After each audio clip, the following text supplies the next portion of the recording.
Olá, muito boa tarde para você. O Pauta Aberta desta quarta-feira, dia 20 de outubro de 2021, está no ar. Dia 20 de outubro, gente, dia em que o país chega a uma marca histórica no combate a essa pandemia de Covid-19. Já oficialmente são 50,1% de toda a população brasileira imunizados. No total, 106.874.272 brasileiros. Uma marca para a gente comemorar, sim, porque o reflexo disso está nos números da pandemia.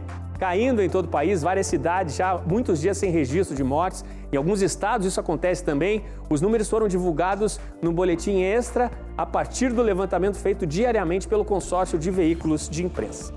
A você de casa, depois dessa notícia que nos traz tanto otimismo, eu quero dizer muito obrigado pelo carinho da sua companhia, né? Você que nos acompanha em todo o Brasil. E nós vamos juntos aqui ao vivo no Pauta Aberta com notícias, informações, serviços para você. Então, confira os nossos destaques do jornal de hoje. Em Brasília, senadores aprovam o projeto Gás para os Brasileiros. É ajuda importante que pode chegar a milhares de famílias por todo o país. Plano recém-lançado pelo governo federal quer reduzir a emissão de carbono a partir da produção agropecuária do país. E no Equador, o presidente decreta estado de exceção e forças armadas estão nas ruas para combater a criminalidade. Fique com a gente. E no jornal hoje a gente mostra também o peixe-lua gigante, impressionante, que foi parar nas redes de pescadores espanhóis. Fique aqui com a gente que o Pauta Aberta desta quarta-feira, dia 20 de outubro, está no ar.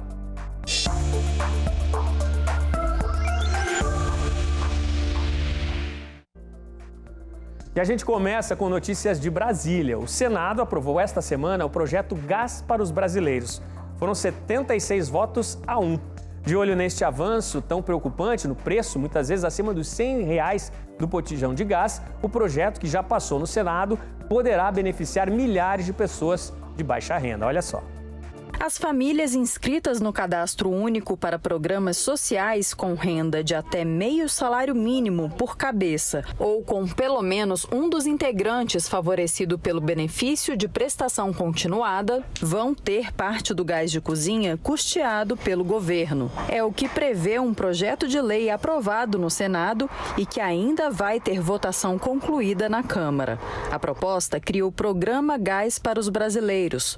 Os recursos virão da arrecadação da CID. Cada família vai receber em dinheiro, de 2 em 2 meses, de 50% a 100% do preço de revenda do botijão de 13 quilos. Nós estamos tirando o financiamento desse subsídio dos próprios recursos advindos da Petrobras. Isso tem um ponto positivo, senhor presidente, senhoras e senhores deputados, porque se o petróleo aumentar de preço, arrecada mais. Se diminuir de preço, arrecada menos. Ou seja, fica uma coisa ligada à outra e à medida que for aumentando, vai aumentando também a arrecadação para fazer face ao auxílio de que estamos falando. O que nós estamos fazendo é devolvendo ao povo, num momento de emergência, um socorro para que nós possamos ter condições de ter minimamente gás de cozinha para fazer comida para o povo brasileiro. O projeto já tinha passado na Câmara, mas deverá voltar para a votação de deputados e deputadas. Isso porque o texto sofreu alterações significativas pelo relator no Senado, o senador Marcelo Castro. Ele é do MDB do Piauí. Enquanto esse benefício não chega, o preço médio do gás de cozinha no país, o preço médio, gente, já passa dos R$100. Fica a nossa torcida aqui, para que este programa de ajuda tão importante comece a valer o quanto antes. E agora a gente fala sobre outro produto que teve forte avanço de preço este ano no Brasil, os combustíveis. Vamos falar sobre o abastecimento no Brasil. A Petrobras informou que recebeu para o mês de novembro pedidos de fornecimento de diesel e gasolina muito acima dos meses anteriores e também de sua capacidade de produção. O comunicado da empresa foi publicado após texto divulgado pela Associação das Distribuidoras de Combustíveis, a Brasilcom, dizendo que o setor comercial da estatal informou uma série de cortes unilaterais nos pedidos feitos para a compra de gasolina e óleo diesel para novembro.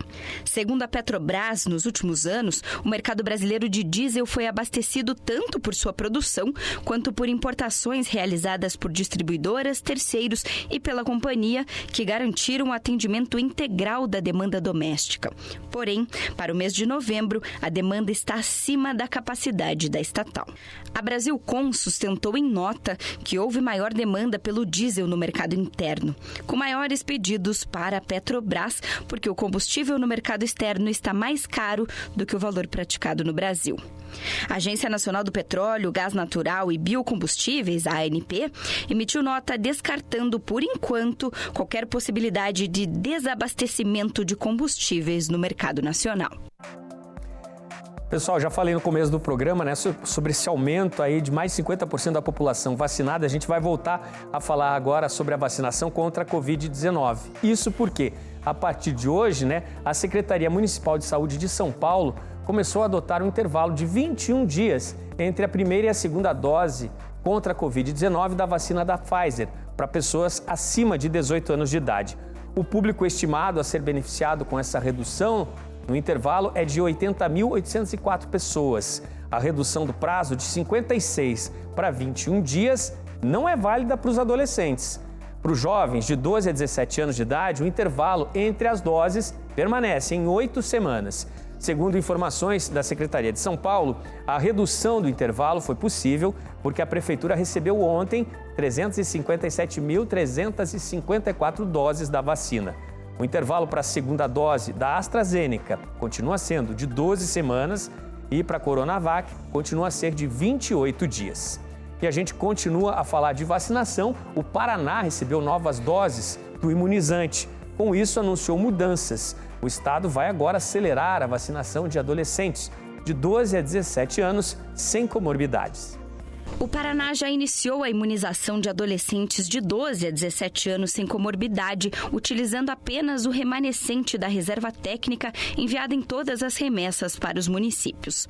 Agora, com a chegada de doses específicas para esse grupo, vai acelerar a vacinação deste público. De acordo com os dados do Vacinômetro Nacional, o Paraná já aplicou 249.472 doses em adolescentes. E para você de casa, como é que está ficando garantir o orçamento sem ir para o vermelho, mês após mês, com tantas altas de preço? Existe uma pesquisa, e essa pesquisa é realizada pela Confederação Nacional do Comércio de Bens, Serviços e Turismo, a CNC, revela que a intenção de consumo das famílias ficou estável na passagem de setembro para outubro deste ano. Olha só. Este resultado interrompeu uma sequência de 4 altas mensais. Apenas 2 dos 7 componentes do indicador tiveram alta. As avaliações sobre emprego atual, com 1,7%, e sobre a perspectiva profissional, com 1,3%. A análise sobre renda atual manteve-se estável nos 2 meses. Mas, por outro lado, 4 componentes tiveram queda. O acesso ao crédito foi de menos 0,7%. O nível de consumo atual, com menos 0,4%. A perspectiva de consumo ficou em menos 1,8%. E o momento para a compra de bens duráveis em menos 1%. Já na comparação com outubro do ano passado, tiveram crescimento os componentes de emprego atual, de 6,4%, a perspectiva profissional, 6,9%, a renda atual, 4,3%, nível de consumo atual em 12,1% e a perspectiva de consumo em 19,6%. 2 componentes tiveram queda. Momento para duráveis de menos 0,9% e acesso ao crédito de menos 1%. Vamos para o intervalo, gente? No próximo bloco a gente vai falar sobre o plano do governo federal que quer reduzir a emissão de carbono causado pela produção agropecuária. Fique comigo, daqui a pouquinho eu estou de volta.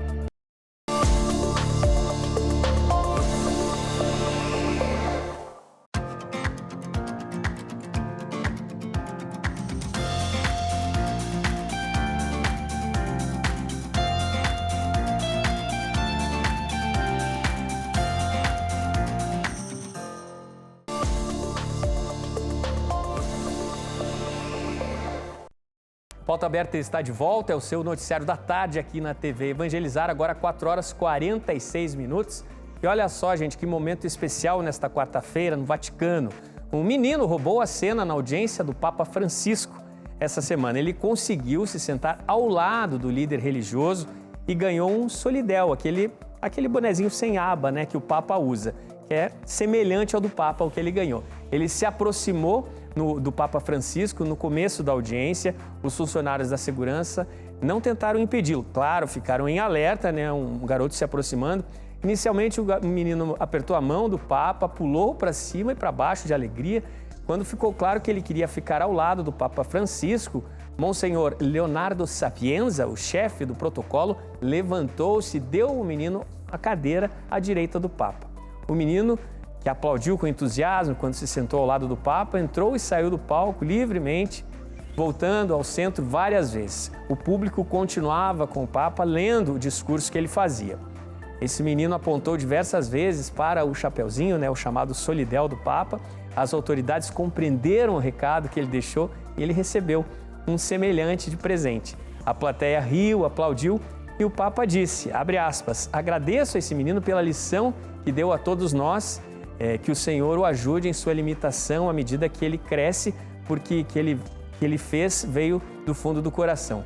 Mais um gesto, né, do Papa para ficar guardado no coração de todos nós, um momento emocionante, gente. Eu queria chamar a atenção de vocês para as imagens que a gente tem, porque elas são realmente emocionantes, elas mostram como esse menino ficou alegre ao estar perto, né, do Papa Francisco. Ele fica realmente muito feliz e toda a compreensão da equipe que estava ali ao redor, né, acompanhando aquela leitura, né, de permitir que o garoto mostrasse todo o carinho que ele tem pelo Papa Francisco. Lindo gesto que a gente acompanhou direto do Vaticano.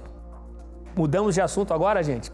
Foi lançado pelo governo federal o plano que tem como meta reduzir a emissão de carbono a partir da produção agropecuária. Isso até o ano de 2030. Olha só. A principal meta é reduzir a emissão de carbono em mais de 1 bilhão de toneladas no setor agropecuário brasileiro até 2030.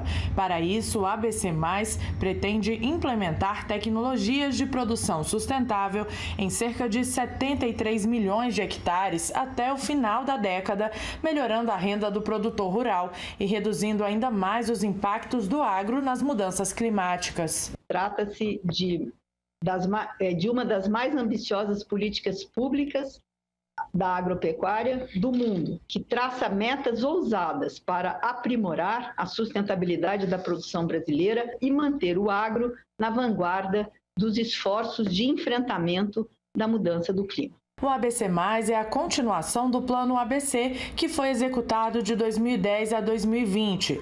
Nesses 10 anos, as emissões da produção agropecuária brasileira diminuíram em 170 milhões de toneladas de dióxido de carbono, mais de 46% superior em relação à meta estabelecida. A agricultura é uma das soluções para o desafio dessa nova economia verde, com neutralidade de carbono em 2050. E provavelmente vai ser ela que vai absorver muito carbono da atmosfera como uma solução para o tema e para mais um desafio que nós temos, que é erradicar a pobreza aqui que nós ainda temos e nós temos que combatê-la. Com certeza vai ser a agricultura de novo que vai ajudar e alimentar o mundo. É um desafio para todos os brasileiros, né? E se de um lado o país precisa reduzir a emissão de carbono, de outro precisa gerar energia com menos impactos ao meio ambiente, não é mesmo? E o planeta todinho está com esse tema em pauta. Olha só que legal. O maior complexo de energia solar do estado de São Paulo começou a funcionar na cidade de Pereira Barreto. A usina tem capacidade para abastecer com energia limpa e sustentável um município de aproximadamente 700 mil habitantes, além de contribuir para a mudança de perfil da matriz energética brasileira. Ela evita que sejam lançadas na natureza aproximadamente 140 toneladas de gás carbônico por ano. O futuro da energia está bem aqui diante dos nossos olhos. É uma imensidão de placas solares que se movem para lá e para cá, de acordo com a posição do Sol. E tudo pensado nos mínimos detalhes. Este complexo solar ocupa uma extensa área equivalente a 421 campos de futebol e tem capacidade de produzir energia para abastecer, por exemplo, a cidade de São José dos Campos, que tem aproximadamente 740 mil habitantes. Aqui foram investidos cerca de 700 milhões de reais e vai gerar 1.500 empregos. Energia sustentável, abundante e renovável, que não afeta o meio ambiente. O Brasil entrou para o seleto grupo de países com maior capacidade de energia solar instalada. Mesmo assim, usa pouco o sol como fonte de geração de energia. As usinas fotovoltaicas produzem apenas 2,6% de toda a energia produzida na matriz energética. As hidrelétricas produzem cerca de 63% dessa energia produzida no Brasil. Eu conversei com um especialista em sistema solar que falou da importância da energia sustentável. Produzindo essa energia limpa que a gente fala, você está contribuindo e muito, não só com o bolso, mas também com o meio ambiente. E para se ter uma ideia, o custo de uma usina fotovoltaica é 50 vezes menor, mas a vida útil é de 35 anos, enquanto a hidrelétrica chega a durar 100 anos. Mas, como por aqui a nossa maior energia vem do céu, vamos continuar apostando no sol. Agora a gente volta com notícias internacionais, né, gente? No começo do bloco eu falei sobre o encontro emocionante do Papa, agora a gente vai para o Equador. Um alerta no país sul-americano. O presidente Guilherme Lasso declarou estado de exceção no país. O presidente Guilherme Lasso, numa declaração mais forte, afirmou que as Forças Armadas vão sair às ruas em nome da segurança dos cidadãos. Se sentirão com força em las calles. Pela TV, quando discursava, ele chegou a dizer que as Forças Armadas serão sentidas com força. É uma medida que deve durar 60 dias pelo menos. Ações do Exército, neste momento, serão mais frequentes nas ruas, segundo o líder do Equador, justamente no combate à criminalidade, no combate à delinquência, nas palavras do presidente Lasso. O general da reserva, Luiz Hernández, foi nomeado esta semana para assumir o posto que era de Fernando Donoso, que renunciou ao cargo. O presidente também afirmou que o Equador, nos últimos anos, acabou se tornando um país do narcotráfico, onde o consumo também cresceu muito. Números do Ministério do Interior do Equador apontam que de janeiro a agosto deste ano foram registrados 1.427 assassinatos no país. Já é mais que o total de assassinatos registrados em todo o ano de 2020. Uma rebelião de presos em setembro, que é reflexo de duras disputas entre facções criminosas, terminou com a morte de 118 pessoas. Agora vamos para Águas Espanholas. Teve surpresa por lá, um peixe gigantesco e muito raro foi parar na rede de pescadores de atum no mar Mediterrâneo, pertinho de uma cidade autônoma da Espanha. Olha só. Com 3,2 metros de comprimento, o peixe-lua gigante ficou preso na rede utilizada para puxar os atuns e foi pescado junto mesmo. Diante de espécie tão rara, do barco mesmo, os pescadores chamaram quem entende do assunto. E o biólogo marinho Henrique Ostale mal podia acreditar no que estava bem na frente dele. O achado inusitado foi no mar de Ceuta, uma cidade autônoma espanhola que está localizada na península de Almina, no norte da África, de frente para Gibraltar. Bem, e das águas mediterrâneas da cidade autônoma, o animal, depois identificado como peixe-lua mamute, foi considerado um achado recorde para aquela região. De acordo com o biólogo Ostale, do Laboratório de Biologia Marinha da Universidade de Sevilha, as marés preferidas até para as migrações desse peixe não passam na região. O peixe gigante com vida foi medido e teve o peso registrado, mas a balança do barco pesqueiro quase não suportou este peso, que foi apenas estimado em quase 2 toneladas. Além dos 3,2 metros de comprimento, o animal tem 2,9 metros de largura. Outro detalhe que chamou a atenção foi a cabeça, de aparência pré-histórica do peixão. Depois de todas as medições das coletas dos pesquisadores, o peixe-lua foi embora para as profundezas, lá por 700 metros, onde essa espécie costuma passar a rotina. Vida rara preservada para a alegria principalmente dos pesquisadores e também dos homens da tripulação do barco pesqueiro, que se mobilizaram para que o animal saísse vivo dessa pesca inusitada. Que encontro incrível! E tem um encontro mais incrível agora, olha só. O sul da Califórnia. As imagens são impressionantes. do alto. Veja só que imagem assustadora. Na expectativa de pegar a melhor onda, alguns dos surfistas nem perceberam que logo abaixo nadavam imensos tubarões. Os bichos são filhotes de tubarão branco. E outra, não apenas surfistas estavam por ali. Pertinho do perigo teve nadador, metros à frente também dos tubarões. O alívio para você que deve estar em casa impressionado aí com essas imagens é que nos últimos 10 anos, os registros apontam que apenas 2 ataques de tubarão dessa espécie, tubarão branco, foram registrados neste local, tão procurado pelos turistas, que são as praias do sul da Califórnia. São realmente impressionantes as imagens, e assustadoras também. Vamos falar sobre o INSS. Você já ouviu falar do pente fino? Esse é o assunto da nossa coluna sobre direito previdenciário de hoje. Veja só. Olá, sou Andréa Mello, advogada previdenciária com 20 anos de experiência na área. Hoje vamos falar de um tema que causa muita preocupação nos segurados. Se você recebe benefício previdenciário, certamente já ouviu falar no famoso pente fino, tema do nosso vídeo de hoje. Há poucos dias, o INSS publicou um edital de convocação com o nome dos segurados que devem se apresentar para comprovar que ainda estão habilitados para receber o seu benefício. A convocação para o pente fino começou em julho. Os segurados foram avisados por carta, mas como muitos estavam com o endereço desatualizado, o INSS fez uma convocação por edital. Ao todo, a Previdência Social pretende revisar cerca de 170 mil benefícios com suspeita de irregularidade. Em todos esses casos, os segurados estão há mais de 6 meses sem passar pela perícia médica ou recebem o benefício sem data fim. Assim, se o seu nome consta nesta lista, é muito importante que você ligue para o telefone 135 e agende uma perícia junto ao INSS para a reavaliação do seu benefício. O prazo para fazer o agendamento termina dia 11 de novembro. Caso o segurado não atenda a convocação ou não compareça na data agendada, o benefício ficará suspenso até a realização da perícia médica. Em alguns casos, ainda ele pode ser cessado definitivamente. Se isso acontecer, você só conseguirá reverter essa situação na justiça ou através de um recurso administrativo. Vale lembrar que na data da reavaliação da perícia, o segurado deverá levar toda a documentação médica, como laudos, atestados, exames e receitas.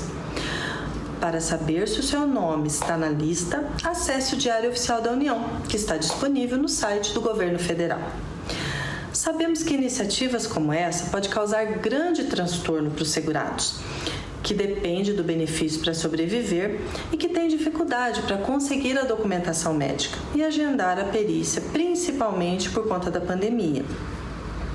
Contudo, o pente fino é uma iniciativa importante para os cofres públicos, pois evita fraudes e que pessoas que recebam o benefício indevidamente. Portanto, agendar a sua perícia é um compromisso com você e um sinal de respeito com o bem público e a todas as outras pessoas que também contribuem para o INSS. Caso você tenha o seu benefício suspenso e se sinta lesado, procure um advogado especialista na área. Ele poderá tirar todas as suas dúvidas e orientar sobre qual o melhor caminho a seguir. Um excelente dia a todos e até a próxima semana. Tá acabando o programa, vamos falar de um assunto mais leve. Hoje à noite de decisão tem 2 jogões pela Copa do Brasil.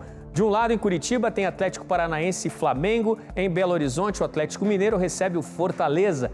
Tudo a partir das 9h30 da noite, primeiro jogo das semifinais. Não tem tempo para mais nada, a pauta aberta desta quarta está terminando.